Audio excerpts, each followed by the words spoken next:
Rural girl was forced to marry a poor boy, didn't expect he was a billionaire CEO and fell in love with her. Before we continue, please remember to like, share and subscribe.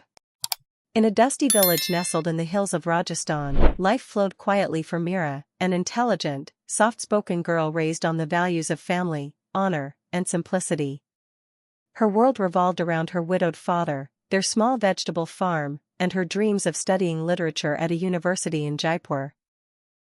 She loved the scent of fresh soil and the quiet strength of the land. But her peaceful world was about to be turned upside down. One summer evening, her father returned from the village panchayat with a solemn expression. He sat her down by the mud courtyard and spoke with eyes heavy with regret. "Meera beta," he said, avoiding her gaze. "I promised you in marriage, to Raju." Meera's heart stopped. "Raju? That orphan who works at the mechanic shop?" Her father nodded slowly. "His uncle saved our land from being auctioned. This is the only way I can repay him.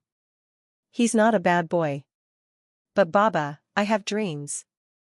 I want to study, to work, to choose my life." "I know, beta. But we are not rich people. We cannot afford dreams anymore." Meera's eyes brimmed with tears, but she didn't argue. In her world, duty often came before desire. The wedding was humble, held under a banyan tree with clay lamps and homemade sweets. Raju, quiet and awkward in his ill-fitting sherwani, looked every bit the poor mechanic boy the villagers believed him to be. He spoke little, meeting Meera's eyes only once, his gaze unreadable. Meera, wrapped in a red sari that belonged to her late mother, stood like a statue beside him. Her heart was heavy with resentment and confusion.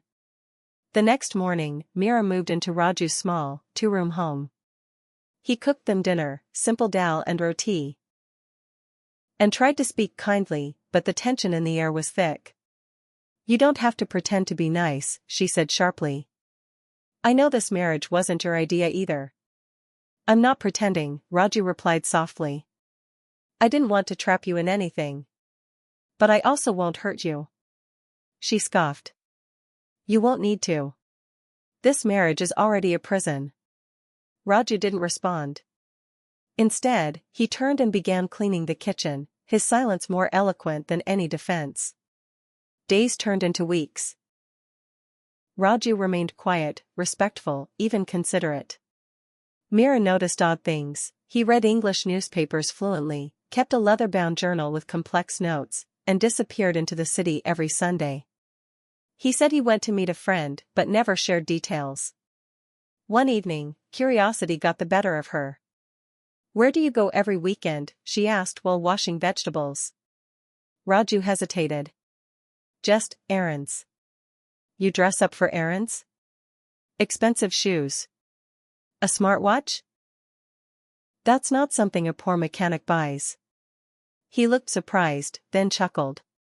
"You notice everything, don't you?" "I notice lies." He smiled but didn't answer. The next day, she followed him, boarding the same local bus, trailing behind through the bustling Jaipur streets. To her shock, he entered a towering glass building with RNK Industries written on it. Confused, she slipped into the lobby and overheard someone say, "Mr. Rajveer Kapoor is already in the boardroom." Her blood ran cold. Rajveer Kapoor, one of India's youngest billionaires. Owner of RNK Industries. And she had just watched her so-called husband walk into his office. Tea night, Meera confronted him. "Who are you?" "Really?" Rajveer, sighed and sat down. "My parents died when I was 12. I grew up in this village with my uncle, hiding my identity for safety. When I turned 25, I inherited my father's company. But I didn't want to be a CEO who forgets where he comes from. So, I come back here, live simply. When your father proposed this marriage, I didn't want to lie, but I didn't want to marry someone who only saw the billionaire either." Meera was stunned. "So this was some kind of test?" "No. I didn't expect to care this much. I was going to end it. But then, I started liking you. Your fire. Your honesty.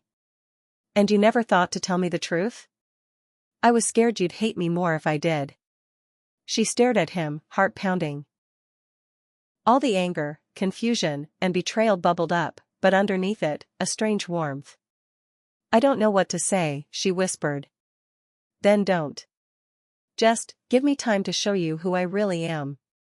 The next few weeks were surreal. Meera began accompanying Rajveer to the city, watching him in meetings, on calls, and in high-rise boardrooms. But she also saw how he slipped out of suits into dusty jeans, repairing old fans for neighbors back in the village. Slowly, her resentment began to melt. One evening, on a rooftop dinner overlooking Jaipur's skyline, Rajveer told her about his childhood, how he used to draw buildings in mud, dream of flying machines, and missed his mother's lullabies. You're not who I expected, Meera admitted. Neither are you, he said with a smile. You're stronger than anyone I know. They laughed, shared stories, and by the end of the night, something unspoken had changed between them. But happiness doesn't come without trials. Word leaked out in the media. Billionaire CEO secretly married a rural girl. Paparazzi swarmed their village. Reporters camped outside the gates. People who once mocked Meera suddenly wanted her interviews. Her father's farm was vandalized by jealous locals. Rajveer's board of directors began to question his decisions. Investors grew nervous. You need to divorce her, one executive said. She's a liability. Rajveer refused. But Meera overheard everything. That night, she packed her bag and left without a word, leaving only a letter.